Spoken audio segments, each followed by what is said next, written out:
Again, I am back with the brand new what I eat in a day video. So let's start from the beginning.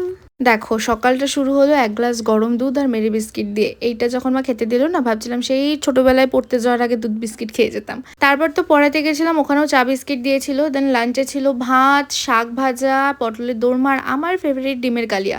তারপর খেয়েছিলাম এই আমুলের কাঢ়াই দুধটা ঠান্ডা ঠান্ডা, যেটা খেতে বেশ টেস্টি। দেন বিকেলবেলা একটা ক্যাফেতে গেছিলাম এমনি ঘুরতে ঘুরতে, তো সেখানে গিয়ে খেয়েছিলাম চা, যেটা আমার ভীষণ পছন্দ হয়েছে চাটা।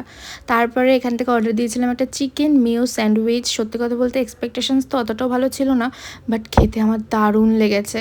আই থিঙ্ক অলরেডি তোমরা অনেকেই ভিডিওটা দেখে ফেলেছো এই ক্যাফেটার। না ফুল ব্লগ না, মিনি ব্লগই করেছি। তো জানো তো, ক্যাফেটা থেকে বেরিয়ে এখানে একটা সামনে মাঠ ছিল, আর মাঠের সামনে ছিল চপের দোকান। সেখান থেকে নিয়েছিলাম ফিশ ফ্রাই আর নিয়েছিলাম লোটে মাছের চপ। এত কিছু খেয়েছি যে পেট পুরো ফুল। তো সেখানে বসেই ডিসাইড করে নিয়েছিলাম যে বাড়িতে গিয়ে আজকে আর নো ডিনারটা স্কিপ করতেই হবে, না হলে চলবে না। তো ফার্স্টে তো ফিশ ফ্রাইটা খেলাম, অ্যান্ড দেন লোটে মাছের চপটা বেশ ভালো ছিল। তারপর একটা কোল্ড ড্রিঙ্কসকে চলে এলাম বাড়ি। That's it for today. চলো টাটা।